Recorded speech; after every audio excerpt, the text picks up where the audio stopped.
꿈다운 라디오, 꿈다운 새벽 책방, 오늘도 기분 좋게 시작합니다.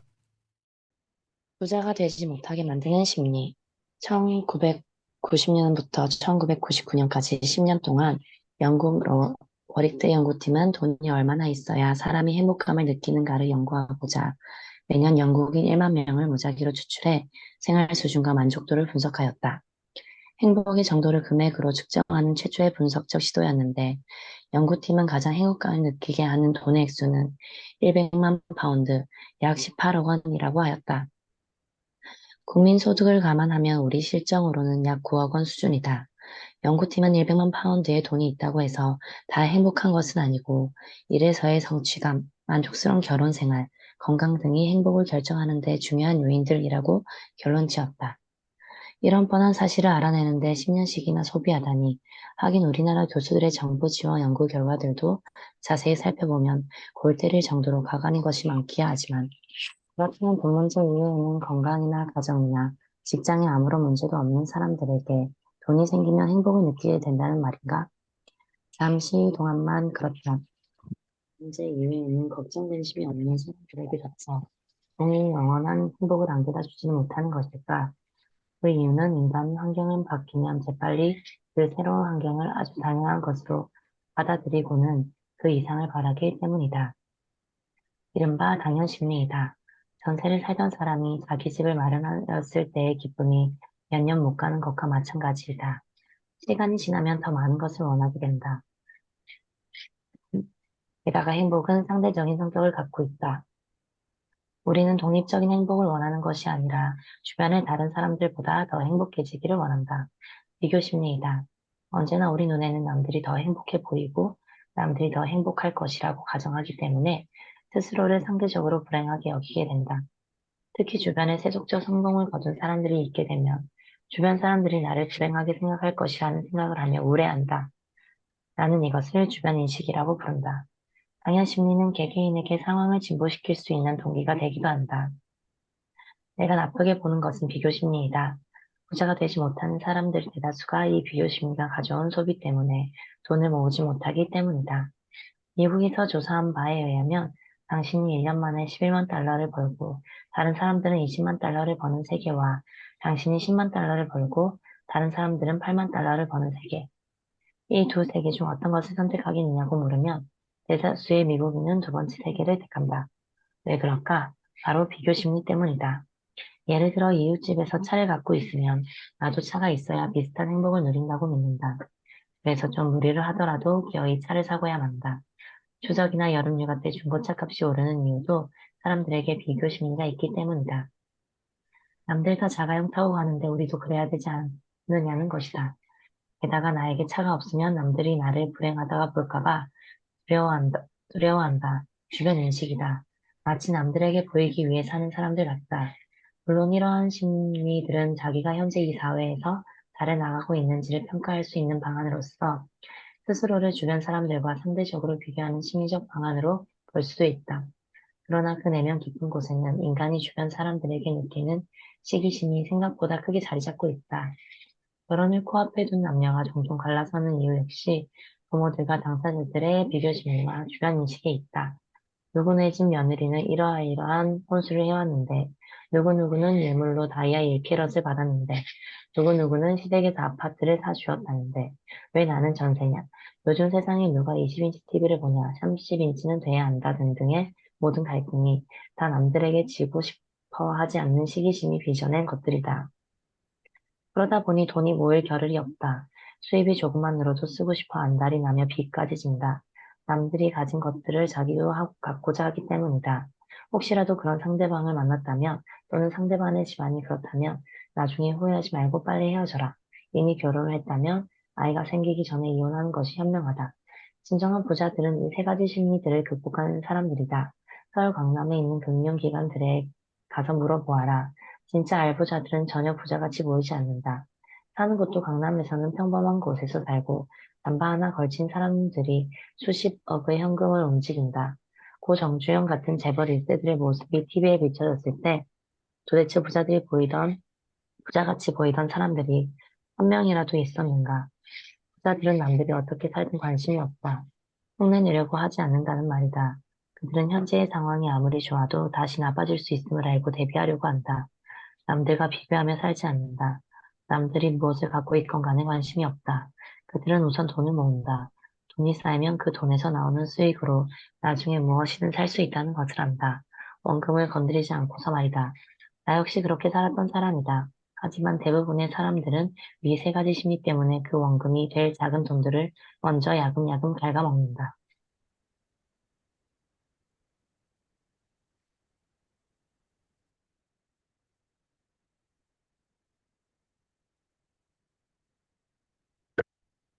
앵글하트의 가치관 지도에는 세로축과 가로축이 있는데 세로축에서는 전통 가치에서 비전통적이고 비종교적이며 합리적인 가치로 상승하는 것을 상위로 치고 가로축에는 생존 가치에서 자기 표현 가치로 상승하는 것을 상위로 친다.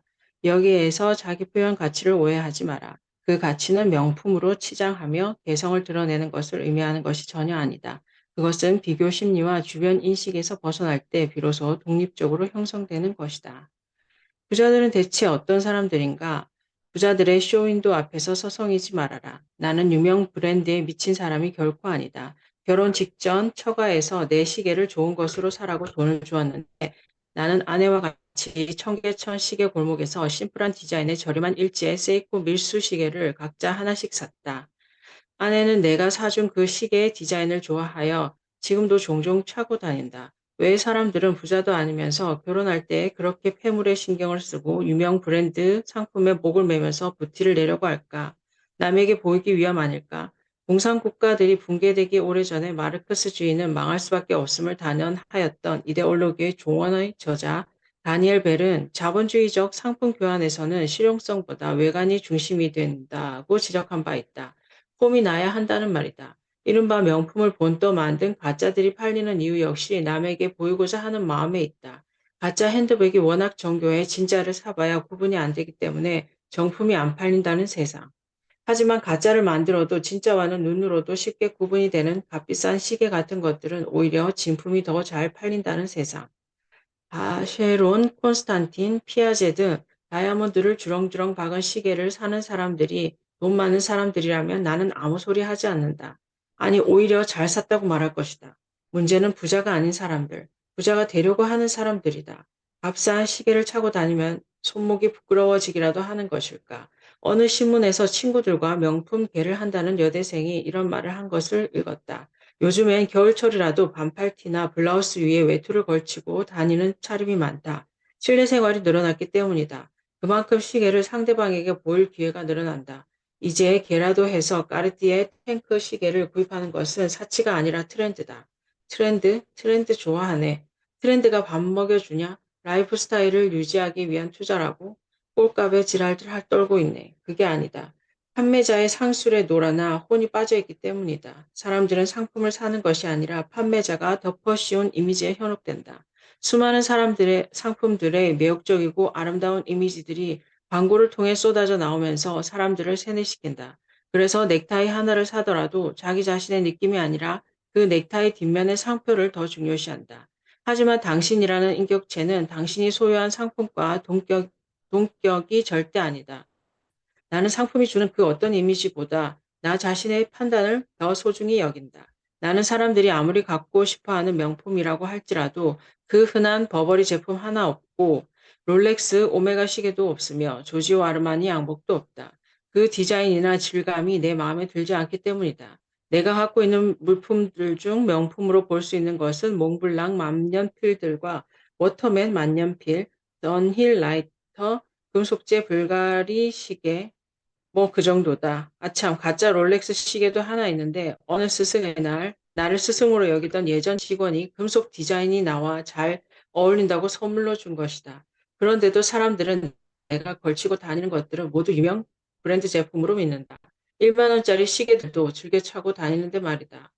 포스트 모더니즘의 사회 이론가 혹은 본격 하이테크 사회 이론가라 불리는 장 보드리아르는 이미 30여 년 전에 져서 소비의 사회에서 광고, 매스미디어, 에로티시즘, 레저, 가제트 등이 약속하는 풍요롭고 자유로운 행복한 삶은 거짓 신화에 지나지 않으나 현대인은 그 신화를 믿고 자신의 영혼을 팔아버리고 있음을 지적하였다. 소비자가 소비하는 것은 더 이상 물건의 사용 가치가 아니라 광고와 텔레비전 등 미디어를 통해 확산되는 그 상품의 사회적 이미지며 현대인은 그러한 이미지의 망령에서 벗어나지 못하고 있다는 것이다. 행복한 때에도 불행한 때에도 인간이 자신의 모습과 마주대하던 장소였던 거울은 사라지고 그 대신 쇼윈도가 출현했다고 그는 지적하였다. 30여 년 전의 말이다. 사족, 나는 이 책이 예전에 대학가 운동권에서 제국주의 타파 교육에 사용되기도 하였음을 지독히 한심하게 여긴다. 부자들이 돈을 버는 방법 중 하나가 뭔지 아는가? 광고와 쇼윈도를 통해 사람들에게 이렇게 속삭이는 것이다. 너희들 이런 상품 갖고 싶지? 이런 걸 갖고 있어야 너희들 인생이 폼나게 되는 거야.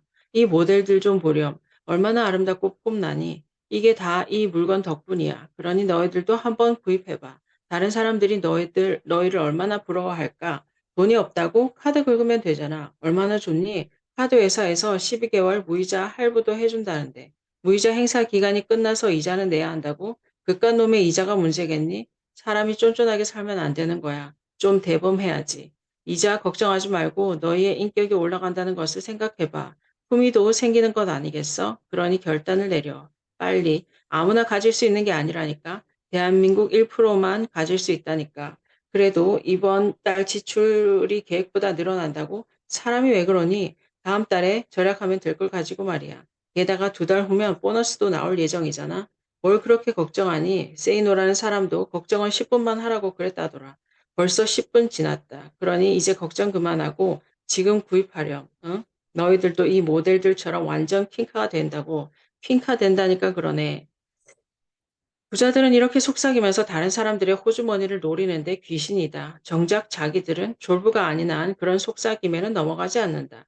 그런 부자들이 만들어 놓은 그 쇼윈도 앞에서 서성대지 마라. 남들이 불어넣은 이미지에 세뇌되고 타인의 판단을 우선시하며 타인에게 보이고자 소유하려는 태도처럼 어리석은 것이 없다. 그런 사람들은 상품뿐 아니라 돈, 명예, 지위, 학벌 등에 대해서도 스스로의 가치 판단보다는 남들이 불어넣는 이미지에 세뇌되고 타인의 판단을 우선시한다. 하지만 그런 꼬등임에 넘어가면 투자에 사용할 자금과 시간은 점점 더 제로에 가까워져 오히려 삶 자체를 잃어버리게 될 가능성만 높다. 부자가 될 사람이 소유하려는 것은 자신의 미래를 위한 재화이지 남에게 지금 보이기 위한 물품이 아니다. 명심해라. 부자가 되려면 사람들이 사로잡혀 있는 그 이미지의 망령들로부터 초월한 높은 경지의 초인처럼 굳건히 서 있으면서 역으로 그 망령들에 사로잡힌 어리석은 사람들의 심리를 파악하고 이용해야 하는 법이다. 에이자 레이든의 보석 1000개의 이호. 최근에 세상이 탐한 보석의 역사로 제목이 바뀌었음을 보면 부자들이 만든 쇼윈도의 대표적 사례를 확인할 수 있다. 1872년 남아프리카 광산에서 다이아몬드가 쏟아져 나오기 시작하면서 사람들에게 다이아몬드는 더 이상 희귀한 보석이 아니게 된다. 그러자 다이아몬드 독점 회사였던 드비어스는 보석의 로맨스의 의미를 가미하여 다이아몬드를 약혼 반지나 결혼 반지로 일반 사람들에게 각인시키고자 노력하였다. 그 결과 다이아몬드 반지에 대한 대중적 소유 욕망이 만들어졌다. 그전까지 다이아몬드 같은 보석들은 왕실이나 귀족가에서만 소유하는 사치품이었다. 이른바 명품을 갖고자 애를 쓰는 요즘 세태를 보면서 글을 쓴다. 위에서 나는 아내와 같이 청계천 시계골목에서 심플한 디자인의 저렴한 일제 세이코 밀수 시계를 각자 하나씩 샀다고 했다. 사실 처가에서는 내게 좋은 시계를 하나 사라고 했었지만 아내에게 시계는 대충 사고 남는 돈으로 레코드판을 많이 사는 게 어때? 라고 물었고 아내도 클래식 광이었으므로 적극 찬성하였기에 그렇게 했던 것이다. 부자가 된 이후에도 나는 제 아무리 유명한 명품을 싸게 살 기회가 있다 할지라도 그런 것보다는 막스 리히터의 메모리 하우스 CD를 한국에서 구하지 못하였을 때 해외에 주문하고 받자마자 들으며 나의 온 영혼이 흔들렸던 전율을 더 좋아한다. 필립 글래스의 수많은 곡들은 수많은 곡들도 그렇고 에미넴이나 라슈타인의 곡들도 그렇다. 내가 좋아하는 음악은 종류도 다양하고 그 수가 매우 많다. 음질은 좀 떨어지지만 유튜브를 통해 얼마든지 즐길 수 있는 세상이 되었음에 고마워하고 있다. 내가 좋아하는 것에 대한 원칙이 하나 있다. 음악인 경우 내 귀에 들려오는 소리가 내 머리에 어떤 느낌을 주는가가 선택의 기준이 된다. 그 음악을 만든 사람의 생애나 평론가들의 얘기 혹은 영상 자료 등은 절대 그 기준에 들어가지 않는다. 미술의 경우도 마찬가지다. 내 눈에 비칠 때 내가 어떤 느낌을 갖는가, 그것만이 기준이 된다. 유럽의 미술관들을 채우고 있는 수많은 그림들 중 대다수는 역사적 사건들을 그린 것들이기에 나는 아무 감동이 없으며 디에고 벨라스케스의 시녀들이 거울을 통해 미궁 속으로 관람자를 끌어당긴다 할지라도 나는 사가가 전혀 아니므로 끌려 들어가지 않으며 그것으로 끝이다. 명품 시계, 브랜드는 내게 의미가 없고 디자인이 마음에 들어야 하는데 대부분 두꺼울 뿐만 아니라 기계식 자동 태엽이어서 귀찮다. 어쩌면 내가 페라리를 데일리카로 사용하는 것을 모순적 소비 형태라고 생각할 수 있을 것 같은데 내가 20여 년 전 운전면허를 취득하고 직접 처음 운전하기 시작한 차가 고출력의 SL5였기 때문에 나는 운전하기 편한 고성능 차에 익숙하다. 20년이 넘은 SL5를 아직도 가끔씩 타는 이유는 카 오디오 때문인데 그 차의 오디오를 내가 직접 수개월간 개조하여 부착하였고 그것 이상의 소리는 그 어떤 자동차에서도 못 들었기 때문이다. 어쨌든 나는 세상을 살아오면서 다른 사람들이 어떻게 생각하건 상관없이 나 스스로의 기준에 맞춰 살아왔고 그게 부자 되는 길로 나를 인도하였다고 믿는다. 부자들에게는 금덩어리가 없다. 외환 위기가 닥쳤던 1998년에 금모으기 행사가 있었다. 많은 사람들이 참여하였지만 금덩어리라고 부를 만한 것은 나오지 않자 금을 덩어리로 갖고 있을 부자들은 왜 금을 안 내놓느냐는 질타가 많았다. 정작 나눌 것이 많은 부자들은 놀부처럼 오장칠부로 욕심부가 하나 더 있기에 그런지 금괴도 안 내놓고 금송아지도 안 내놓는다는 것이었다.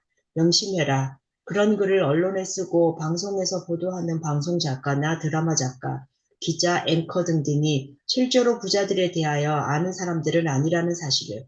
그들은 부자들에 대해 정말 수박 겉핥기로만 안다.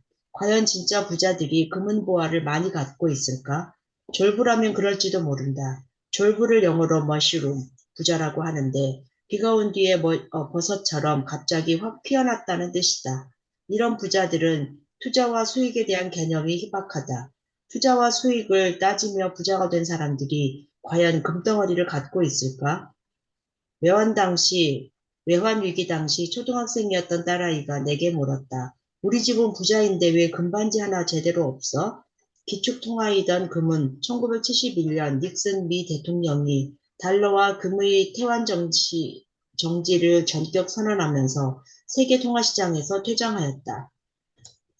하지만 다른 나라들은 90년대까지도 금에 대한 믿음을 완전히 버리지는 못하였고 오일 쇼크나 전쟁, 일본인들을 비롯한 아시아인들의 금 사재기 현상 등이 있게 되면 금값은 요동을 쳤다. 71년 미국이 달러의 금 태환 금지를 선언할 당시 1온스당 200달러 선에서 형성되던 국제 금값은 80년과 81년 1200달러까지 올라갔다. 그러나 80년대부터 20여 년간 금값은 계속 하락하는 양상을 보였다. 97년 400달러 선이 무너진 뒤 99년 300달러 선까지 무너졌으며 2001년 2월 253달러로 떨어졌다가 8월에는 다시 올라 280달러 선이 되었다. 그러다가 2002년부터 달러화가 약세로 돌아서면서 금값이 오르기 시작했다. 부자가 금을 보유한다면 투자 목적이거나 전쟁 같은 위험 대비용일 것이다. 하지만 2001년 11월 뉴욕 세계무역센터 테러 사태 직후 금값은 290달러가 넘어갔으나 다시 하락하였고 탄저병 파문이 전해졌을 때는 285달러였다. 대단한 폭등이 일어난 것은 전혀 아니라는 말이다. 지난 20여 년간의 자료를 찾아보라. 기본적인 대원칙은 미국 달러화가 약세로 돌아서면 금값은 언제나 강세로 돌아섰고 달러화가 강세로 돌아서면 금값은 다시 약세로 돌아섰다. 하지만 달러화에는 이자가 붙을 수 있지만 금에는 이자가 없다. 투자 수익이 계산하는 부자들이 그런데도 금을 사서 몇 년이고 계속 보유할까? 주식과 마찬가지로 쌀 때 구입하였다가 가격이 오르면 팔아치울 수는 있어도 장기 투자용으로는 그렇게 매력적인 대상이 아니다.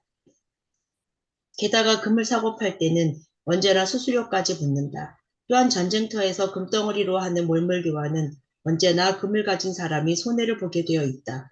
전쟁터에서도 달러는 1불달러로 거래가 가능하지만 금은 아니기 때문이다. 금가락지 하나 줄 테니 쌀을 달라고 하는 식이 된다는 말이다.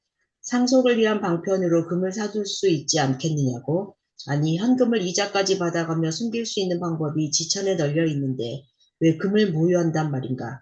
오히려 재테크를 잘 모르는 사람들이 막연한 기대감으로 금을 산다는 것을 나는 안다. 그렇다면 금괴나 금송아지는 누가 갖고 있는 것일까? 내가 아는 바로는 그런 것들은 대부분 수표 추적을 피하고 현금 전달 시의 번거로움을 피하기 위한 뇌물로 사용되는 것이다. 서울 중심가의 금은방에 물어보아라. 10중 8구 손님들이 선물용으로 사간다고 할 테니까. 나 역시 오래전에 어느 거래처로부터 금으로 만든 왕관을 뇌물로 받았던 적이 있다. 즉시 돌려주고 거래를 끊었다. 99년의 절도범은 훔쳤다고 아는데 피해자는 도둑맞은 적 없다고 잡아떼는 사건들이 많았다. 경찰이 찾아낸 금은보화를 찾아가지 않는 경우도 있었다. 과연 금은보화는 누가 갖고 있는 것일까? 누가 갖고 있었던 것일까? 부자라면 경찰에 가서 신분을 밝히고 찾아갔을 것으로 나는 믿는다. 고관이나 정치인이라면 나타나지 못한다. 뇌물로 받은 것일 테니까. 금 이야기를 장황하게 하는 이유는 진짜 부자들은 일반인들이 생각하는 것과는 달리 금이나 보석에 대해 별로 관심이 없다는 점을 알려주기 위함이다. 모파상의 소설 목걸이에서 주인공 마틸드는 하급 관리의 아내였지만 화려한 생활을 동경하였다. 어느 날 장관 부부가 주최하는 파티에 초대장을 받고 남편에게 옷이 없다고 탓하자 남편은 몰래 저금해둔 400프랑을 내놓는다. 멋진 옷이 생겼지만 그녀는 보석이 없음을 다시 탓했고 친구인 돈 많은 프레스티의 부인에게서 목걸이를 빌렸다. 파티에서 마틸드는 누구보다도 아름답고 기품은 있었지만 집으로 돌아오는 목걸이가 없어졌음을 알게 된다. 두 사람은 파리 시내를 헤매며 가까스로 포레스티의 부인의 것과 같은 모양의 목걸이를 찾아냈다. 남편은 아버지가 남긴 1만 8천 프랑과 모든 물건을 담보로 3만 6천 프랑짜리 목걸이를 샀다. 그 엄청난 빚을 갚기 위해 두 사람은 작은 새방으로 옮겼고 닥치는 대로 일한다. 빚을 다 갚기에는 10년의 세월이 걸렸다. 이제는 늙어버린 그녀가 어느 날 상젤리에서 포레스티의 부인을 만나게 되었을 때 자기가 빌렸던 그 목걸이가 사실은 500프랑짜리 모조품이었음을 알게 된다. 모든 국어 선생님들은 이 이야기에서 허영심의 종말을 배워야 한다고 말하지만 내가 강조하려는 부분은 마틸드의 허영심이 아니다. 돈 많은 포레스티의 부인이 갖고 있는 목걸이를 사람들은 왜 당연히 값비싼 목걸이일 것으로 믿느냐는 것이다. 참 부자들은 부자가 아니었을 때 보석이나 폐물에 돈을 쓰지 않았던 사람들이다. 그들이 무소유의 철학을 신봉하는 사람들은 물론 아니다. 그들은 소유 욕망의 대상에 대하여 분석하고 그 다음에는 우선순위를 파악한다. 왜냐하면 소유를 잠시 보류하면 돈이 쌓이고 그 돈에서 평생 여유가 발생한다는 것을 알기 때문이다. 이런 사람들이 연예인도 아닌데 금은 보석을 치렁치렁 몸에 감고 다닐 것이라고 오해하지는 말라는 말이다.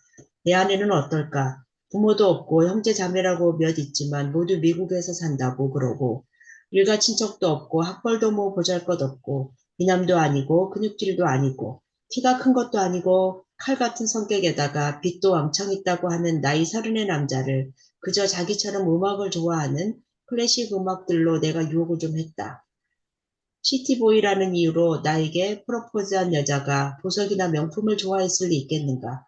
어쩌면 아내 전공이 사회사업과였기에 대학생 때 실습을 다니며 빈민들의 삶을 많이 보았던 것이 영향을 미쳤는지도 모르겠다. 여전히 나에게는 금이 없지만 다른 투자 대상을 찾지 못하는 사람들에게는 금 투자가 대안이 될 수 있다고 본다.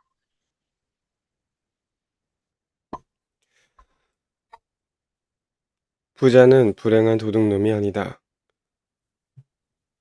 사람들이 부자에 대하여 갖고 있는 편견 중 대표적인 것 하나는 부자는 불행할 것이라는 생각이다. 그리고 손대는 것 모두가 황금으로 변하여 음식조차 먹지 못했던 미다스의 불행을 즐겨 인용한다. 많은 돈이 가져올 수도 있는 불행을 과장되게 극대화시키는 것을 사람들은 좋아한다는 말이다. 그래서 사람들의 대화 속에서 그 사람은 부자이긴 하지만 이라는 말 뒤에는 언제나 나쁜 내용들만 도사리고 있다. 예컨대 부부간의 사이가 좋지 않대. 자식이 공부를 못한대. 애인이 따로 있대.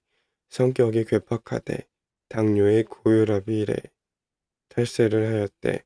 위화감을 조장하여 국민 단합을 저해하고 있어. 하지만 그런 것들은 부자가 아니어도 얼마든지 나타나는 것들이다. 그 사람은 부자인데다가 가족 모두 행복하게 잘 살고 있대. 라는 식의 표현은 여관에선 나오지 않는다. 병원에서 중환자가 일반 택시에서 내리는 모습을 보면 사람들은 어쩌다가 저렇게 되었지 불쌍해라 라고 생각하지만 최고급 승용차에서 운전기사의 부축을 받으며 내리는 중환자를 보면 돈 있으면 뭐해 건강이 최고야 라고 생각한다. 돈이 있어 보이는 사람을 만나게 되면 아마도 속으로는 졸부구나 하면서 스스로를 위로하기 시작할 것이다.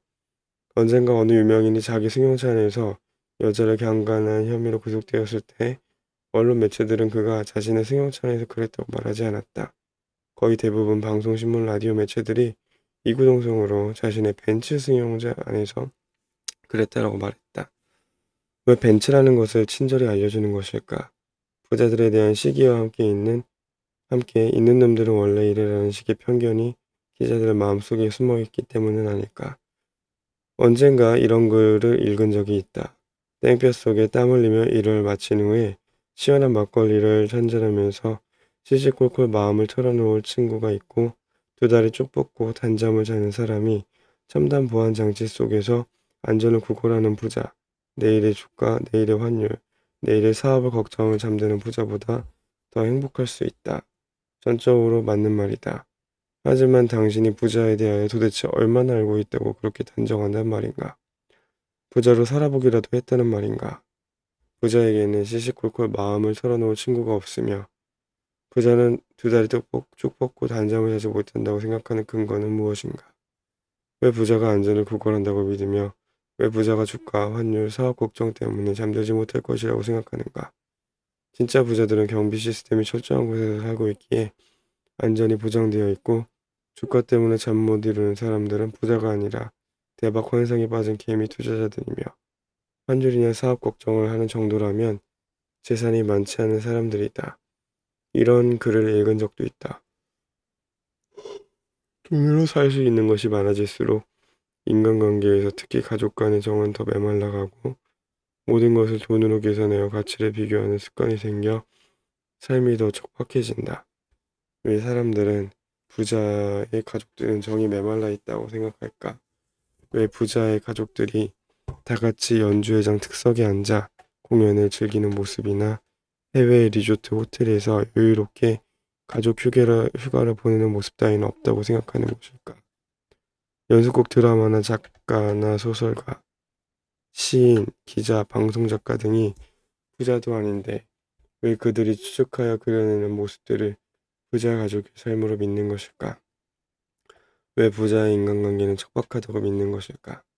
돈을 아기처럼 움켜쥐고 있으면서 10,000원짜리 한 장에 바들바들 떠는 부자도 있고 있는 놈이 더하다는 말도 있고 99가마 가진 놈이 한 가마 더 채우려고 혈안이 되는 경우도 있지만 살독에서 인신난다는 말이 있듯이 넉넉하고 너그러운 부자들도 있음을 왜 인정하려 하지 않을까? 물론 부자들이 많은 것을 돈으로 계산하는 습성이 있는 것은 사실이다. 왜 그럴까? 돈이면 다 된다는 생각에서일까? 아니다. 이것을 이해하려면 경제 속성부터 배워야 한다. 내가 묻는다. 경제를 배우라는 이유는 무엇인가? 돈을 더 벌기 위함이라고 생각하면 오산이다. 선택을 현명하게 하기 위함이다. 같은 재화를 갖고서 얻을 수 있는 가치들을 비교 선택하여 불필요한 낭비를 없애고 미래를 대비하기 위함이다. 당연히 자신이 선택할 수 있는 것들에 대한 가치 비교가 있어야 한다. 같은 값이면 다홍 치마를 고르기 위해 하루 따져봐야 된다는 말이다. 예를 하나 들어보자. 어느 해 겨울 나는 가죽 재킷을 사고 싶었다. 백화점에 가보니 세일 가격조차 100만 원이 넘었다. 양가죽이 제 아무리 좋아도 양가죽이고 바느질과 안감이 제 아무리 좋아도 100만 원이 넘을 이유가 없어 보였다. 결국 상표값이라는 말인데 전혀 내키지 않았다. 가족들과 명동 밀리오리에 갔을 때 물어보니 비슷한 품질이 50만 원대. 그래도 나는 사지 않았다. 1월경 홈쇼핑 잡지에 나온 이태리 산 양가죽 재킷은 25만 원대. 납품가는 20만 원 미만으로 추정되었다. 2월경 가죽 옷이 들어갈 시기 남대문 매사에서 나는 15만 원에 아주 마음에 드는 무광택 양가죽 재킷을 하나 샀다. 홍콩에서 스포티한 디자인의 가죽 재킷을 60만 원 주고 구입한 적도 있다. 부자들은 종종 물품값을 지불할 때 당신이 보기에는 야박하다. 하지만 그들은 어떤 물품이나 서비스에 대하여 필요 이상으로 지불하는 것을 멀리하여 왔기에 부자가 된 것임을 기억하라. 어떤 사람은 이렇게 할지도 모른다. 따뜻한 삶은 오히려 청빈한 생활, 겸손한 성품, 자신의 한계를 인정하는 데서 생기는 여유 속에서 이루어진다. 그가 부자이든 가난하든 만족할 줄 아는 내적 힘을 가진 사람, 다른 사람을 배려해서 자신의 이익을 포기하지 않는 사람이 더 행복한 삶을 살 것이다. 물론이다. 그렇지만 인도의 인구 10억 명 가운데 90% 이상이 가난한 이유를 혹시 아는가? 현 세상을 지나가는 바람 같은 것이며 내세가 진짜 인생이라고 믿는 힌두교 때문이다. 자신의 한계를 인정하는 것은 좋지만 적어도 노력을 해보고 나서 그런 한계를 인정하는 것이 좋지 않을까? 인생은 어차피 빈손으로 돌아간다는 철학이 빠져 있다면 무슨 발전이 있겠는가? 돈이 아주 많이 생기면 자동적으로 불행해진다는 공식을 잊어버려라. 돈을 심포도라고 미리 단정짓고 뒤돌아서는 여우가 되지도 말아라. 이것은 어떤 여자들이 가장 아름다운 여자가 지나가면 저 여자는 행실이 좋지 못할 거야. 남자 관계가 복잡할 거야. 성질이 있을 거야. 화장빨이야 라고 생각하는 것과 조금 더 다를 바 없다. 부자를 흉본다고 해서 그 부자가 가난해지는 것도 아니다.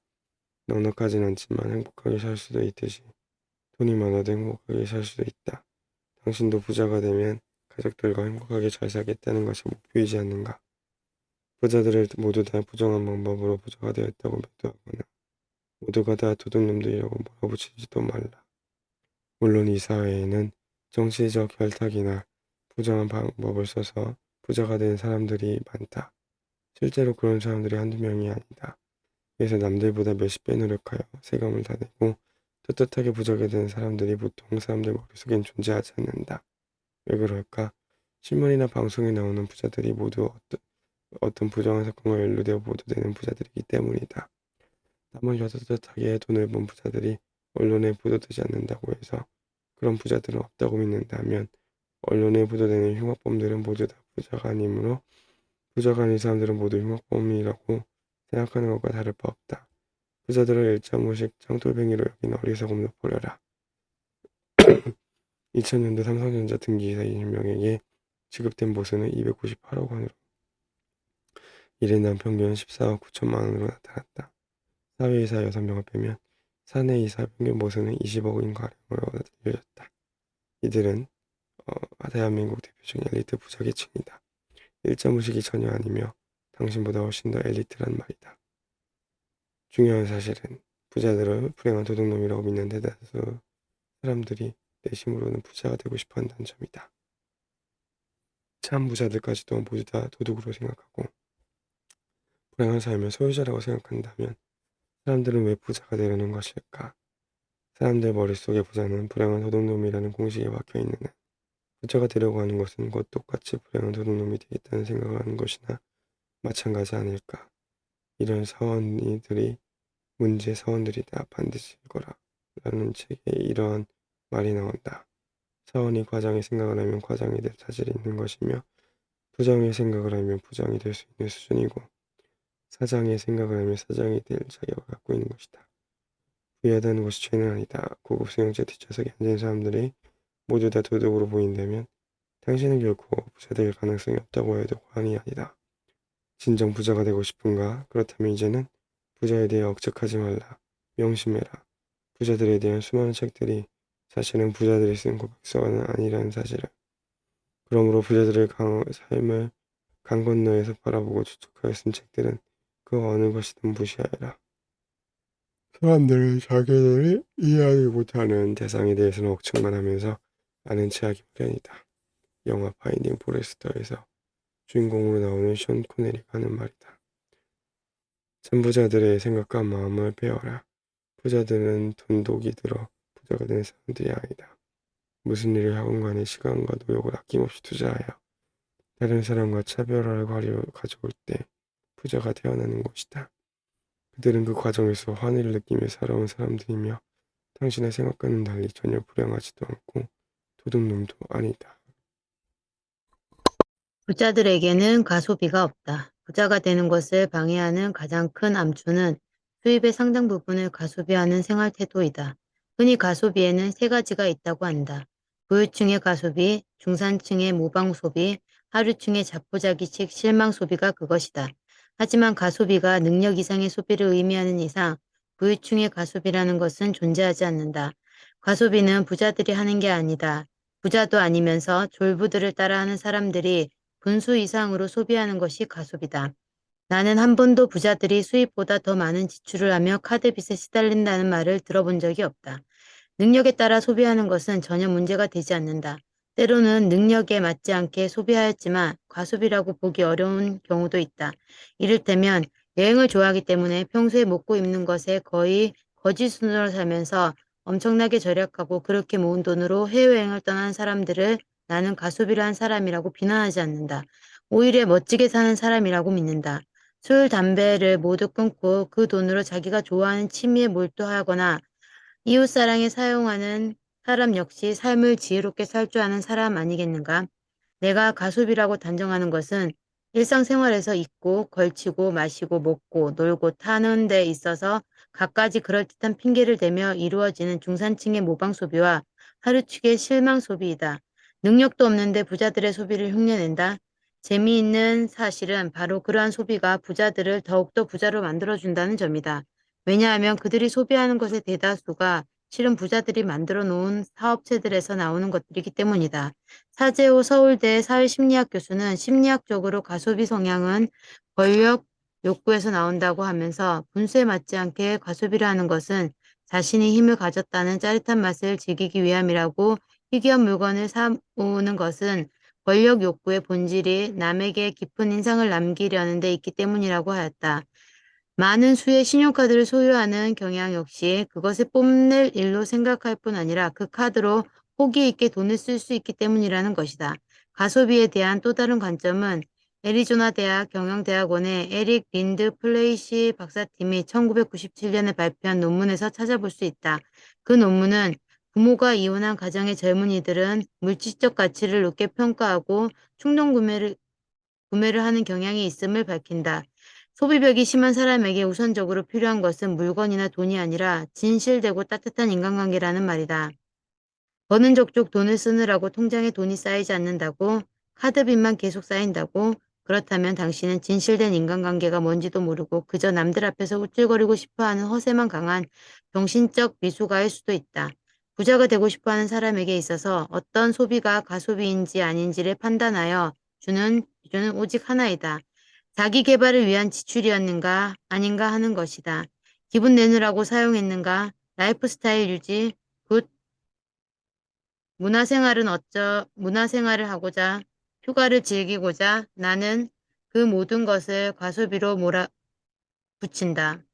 너무 지나치지 않느냐고. 특별한 천재적 재능도 없는 나 같은 보통 사람이 부자가 되려면 일단은 최우선적으로 악착같이 돈을 모아야 할 것 아닌가. 쓸 것 다 쓰고 즐길 것 다 즐기고 무슨 돈으로 뭘 어떻게 해서 부자가 되겠다는 말인가. 지금 당신의 서랍과 장롱 속에 뭐가 있는지 잠시 생각해보라. 그리고 직접 확인해보라.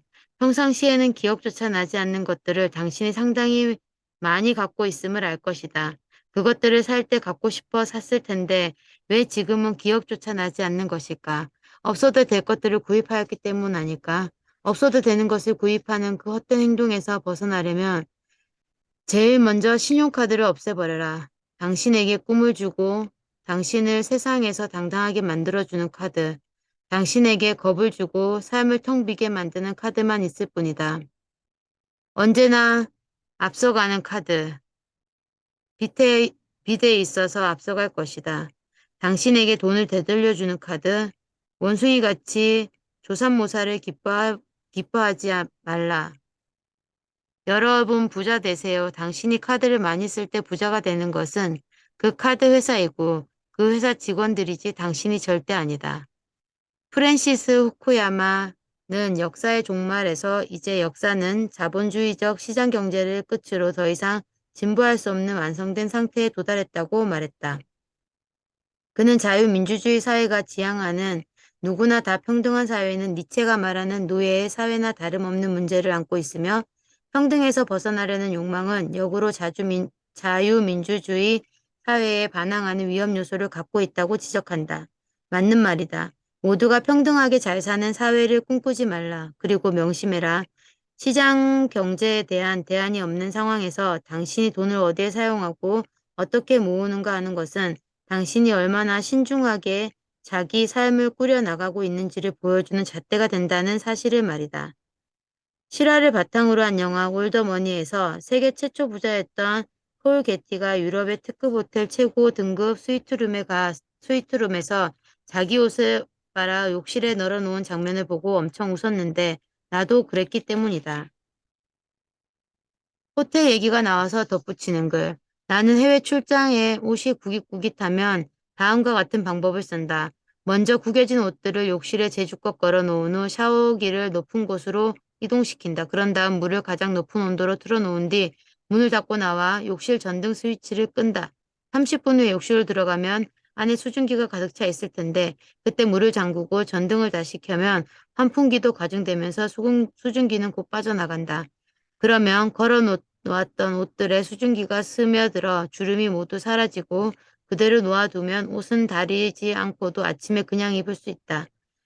속옷을 빨았는데 다음날 아침에 다시 입어야 한다면 미니바 냉장고를 앞으로 잡아당긴 후 뒷면에 있는 코일들의 먼지를 털고 그 위에 빨래를 걸어 놓는다.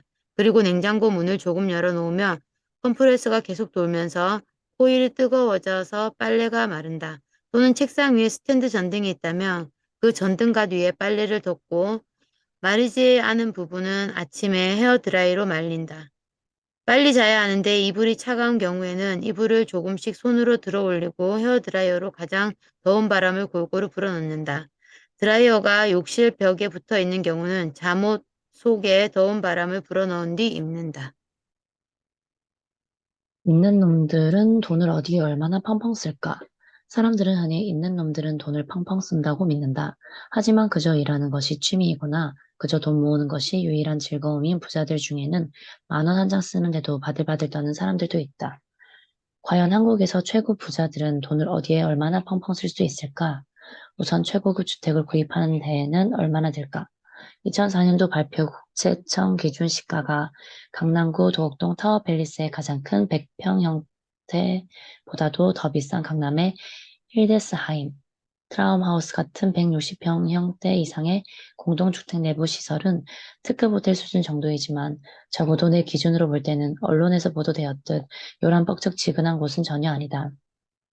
내가 그중 한 곳을 2차례 가보기도 했었고 경매로 나오는 적도 있기에 구입도 생각했었으나 음악을 크게 듣기에는 전혀 적절하지 않아 그만두었다. 강남의 유명 주상복합 아파트의 펜트하우스들은 전망이야 좋지만 천정 높이가 아파트 수준 정도밖에는 안 돼서 내가 보기에는 답답했고 환기도 신통치 않아 나 같은 해변자에게는 그저 그럴 것이지만 어쨌든 최고 좋다는 아파트들의 가격은 40억 원대이다. 나 같으면 그 돈으로 수년 후 외환 자유화가 완전히 이루어진 뒤 뉴욕 맨하튼에 투자하겠다. 참고로 나는 부동산 투기는 하지 않았다고 말하는데 아파트 청약이라고는 하지도 않았었고 관심도 없었기 때문이다. 아파트나 주택은 한 채 이상 가져본 적이 없다가 2000년도에 주상복합 아파트 하나를 경매로 사서 전세를 놓았고 2005년도가 되면 주택이 하나 더 늘 예정이다. 오페스트리니 뭐니 하는 것은 가져본 적도 없고 구입한 적도 없다. 그럼에도 불구하고 나는 부동산 부분에서만 100억 원이 훨씬 넘는 돈을 벌었는데 대부분 경매로 번 돈이다.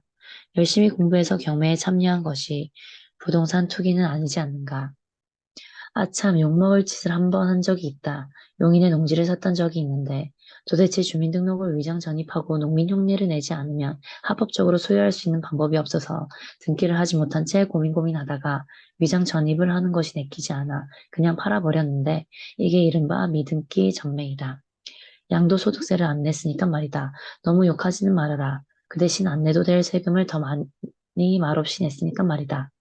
서울에서 내가 직접 가보았던 최고급 단독주택은 시가 100억 원이 넘었지만 지금 빌라를 짓고 있고 몇몇 재벌 회장들의 주택은 40억 원대에서 70억 원 내외이다.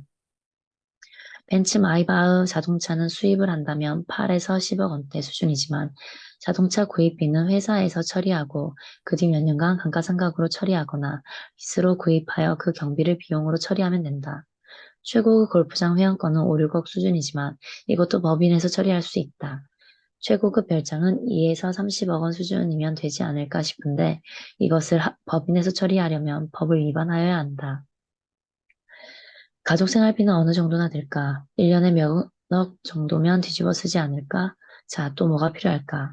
SK그룹의 고 최종현 회장이 예전에 한국에서 재산이 50억 원 넘게 되면 사는 모습이 다 비슷해진다고 말했다고 하는데 부동산 가격 상승을 방해하여 지금 가치로 계산하면 100억 원 정도 될 것 같고 내가 생각해 보아도 그 말이 맞는 것 같다. 2022년 12월 국민은행에서 발간한 2022년 한국 부자 보고서는 금융자산 10억 원 이상 보유한 개인 400명을 설문조사한 결과물인데 그 부자들이 생각하는 부자는 총 자산 100억 원 이상이어야 된다고 한다. 하지만 고 최종현 회장이 말한 사는 모습이 다 비슷해진다는 수준의 재산 금액을 내가 지금 가치로 다시 계산한다면 총 자산 500억 원 이상은 되어야 하지 않을까 싶다. 여기서 생활비나 자동차를 제외한다면 있는 놈들이 돈을 펑펑 쓰는 1차적 대상은 부동산이나 회원권이라는 사실에 주목하기 바란다. 그것들은 소비라기보다는 투자의 대상이기도 하기 때문이다. 있는 놈들이 경제적 투자가 아닌 목적에서 개인 돈을 펑펑 쓰는 소비적 분야는 아마도 자기 취미 생활일 것이다. 골프에 미치면 몇 천만 원짜리 골프채 세트를 사고 난에 미치면 난 한쪽에 1,000만 원도 주고 젊은 여자에 미치면 집도 사주고 음악을 좋아하면 나처럼 어기상을 오디오 시스템에 꼬라박고 그러는 것이다.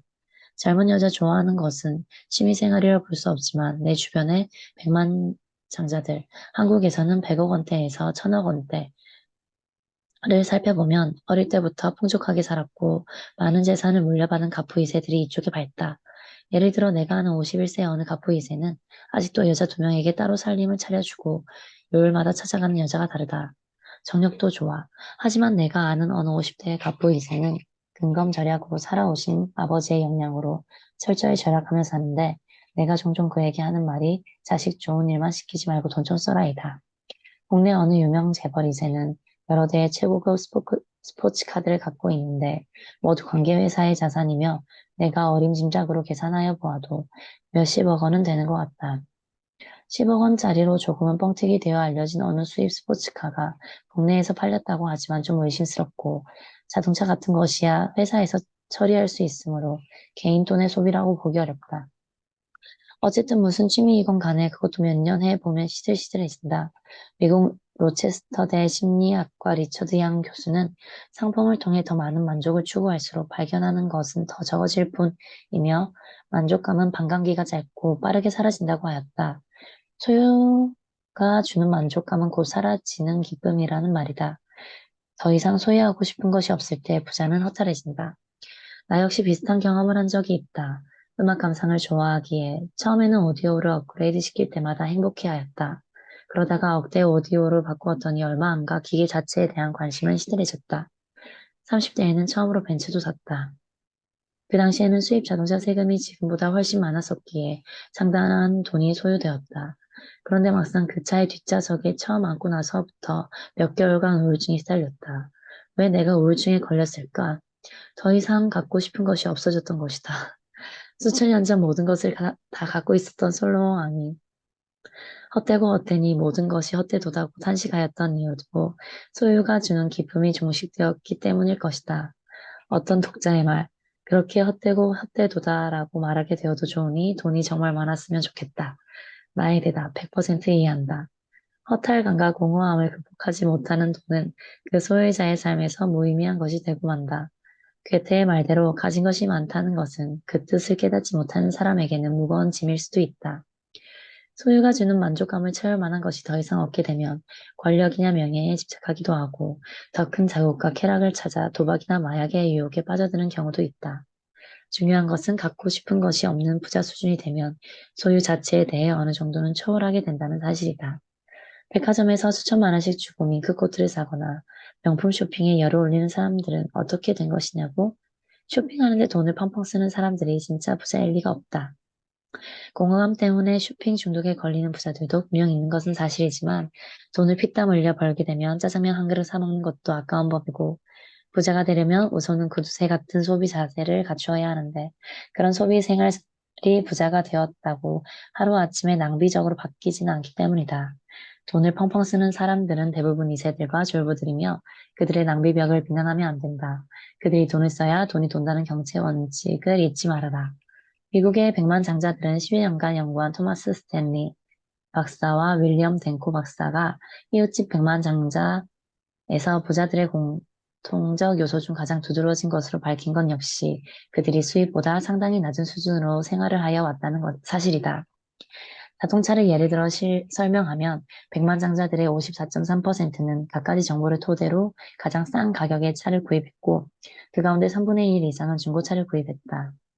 이런 사람들이 쇼핑을 하는데 돈을 펑펑 쓸 거라고 천만의 말씀이다. 몸을 치장하는 명품들을 구입하는데 열중하는 사람들은 졸부이거나 연예인이거나 아니면 검은 돈을 손에 쥐게 된 높은 분들이거나 인생관 정립이 전혀 되지 않아서 소유물을 통해 자기를 나타내려는 사람들, 개 중에는 전문 직업인들도 꽤 많다. 일 뿐이다. 부자들은 자신의 경제적 독립을 꿈꾸며 꼭 필요한 것만 구입해왔기에 부자가 된 사람들이고 이러한 태도는 부자가 되고 나서도 잘 바뀌지 않는다. 돈을 더 벌어도 특별히 쓸 것도 없으므로 바둥바둥 되지도 않는다. 부자들은 오직 여유 자금을 부동산이나 주식 중에서 확실하다고 생각되는 곳에 투자할 뿐이다. 부자들 중에는 짧은 기간의 고수익을 노리는 단타 매매자는 찾아보기 힘들다. 분양권 전매로 단기간에 프리미엄을 얻을 생각도 하지 않는다. 투자 대상을 고른 뒤 장기적으로 그저 묻어둔다. 아이러니하게도 부자들은 그래서 돈을 더 번다. 부자가 되려는 사람들은 바로 이러한 소유 자체에 대해 초월적인 투자 태도를 배워야 한다. 왜냐하면 사람들은 소유 자체가 주는 만족감을 더 추구하고자 투자하기 때문이다. 부자들은 이미 소유한 사람들이니까 그런 초월적 태도를 취할 수 있는 것 아니냐고? 천만에 부자들이 부자가 되어가는 과정에서 사치를 즐기고 소비를 왕성하게 하였다는 말을 나는 듣지 못했다. 모두가 다 자기 수입 수준보다는 덜 쓰고 살아온 사람들이 부자들이고 나 역시 마찬가지다. 다만 나는 부자가 된 이후부터는 돈을 쓰는 편이다. 죽을 때 공동묘지에서 부자 유령으로 소문나고 싶은 생각은 없으니까. 참고로 이웃집 백만장자에서 연예계나 스포츠 스타들과 인터넷 경제로 부자가 된 경우들은 나오지 않는다. 그리고 당신이 보통 사람이라면 바로 그 이유 때문에 읽어야 할 책이다. 부자들에 대한 책을 읽을 때에는 언제나 백만장자들의 현재 생활보다는 그들이 과거에 어떻게 살아왔는지를 배우는 것이 좋다. 토마스 스탠리의 다른 책 백만장자 마인드는 이웃집 백만장자를 보완하는 면이 강한데 지나치게 통계적이다. 2022년 아주 부자가 되었을 때 가장 나쁜 점. 감탄이 사라진다. 2009년 11월 15일 온야스 모임에서도 비슷한 말을 했었는데 몇십 년이 지난 현재 시점에서는 나이를 더 먹어서 그런지 아니면 나만 그런지 모르겠지만 감탄이 더욱더 사라진 듯 싶다.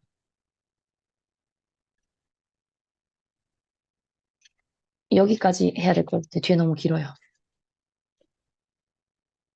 네. 뒤에는 길어. 이걸 해볼까요? The people that really solve the problem, they know exactly how they solved it. They know the little details. 진짜로 문제를 풀어본 사람들은 그들이 어떻게 그 문제를 해결하는지 정확하게 알고 있고 작은 디테일까지 알고 있습니다. 그래서 Tell me the story of your life 하면서 물어본대요. 면접 때마다. 일론 머스크가. 일론 머스크는 딱 하나만 물어본대요. 그렇게. 그냥 당신이 어떤 것을 경험했고 어떤 어려움을 경험했고 그걸 어떻게 해결했는지에 대해서 이야기를 해달라. 그러면은 진짜 그걸 해결하는 사람은 디테일까지 다 알고 있고 그걸 해결한 척만 했던 사람들은 어느 한계에서 딱 막힌다 이거죠. 그렇답니다. 그래서 영어를 안 보여주셨구나. 조금 길 수도 있는데 채팅에 The people that really solve the problem, they know exactly how they solved it. They know the real details. The people, 사람들, 어떤 사람들 that really solve the problem, 진짜 문제를 풀었던 사람들. They know exactly, 그들은 정확하게 압니다. 뭘? How they solved it, 어떻게 그것을 해결했는지. They know the real details. 그들은 작은 디테일까지 알고 있습니다. The people that really solve the problem, they know exactly how they solved it. They know the real details. 하셨죠? 그러면 사진을 찍겠습니다. 목이 쉽게 낫질 않네요. 준비하시고요. 갑니다. 하나, 둘, 셋. 네, 감사합니다. 목소리 한 달 가요. 안 돼요. 아직도 안 나왔어, 나도. 안 돼, 안 돼. 근데 목소리 왜 그랬던 거예요? 저는 아데노이드 바이러스 때문에. 예? 아데노이드 바이러스. 바이러스 목 때문에. 쪽에, 목 쪽에 바이러스 때문에 그랬고, 한 달, 목소리 돌아오는 데는 지금 한 달 정도 걸린 것 같아요. 저도 지금도 많이 돌아온 편이긴 해요. 바이러스성이라고 하던데 편도도 많이 붓고 그게 네. 요새 그건가요? 근데 주변에 보면 다들 목이 가시더라고요. 가시었군요. 돌아오시길. 네.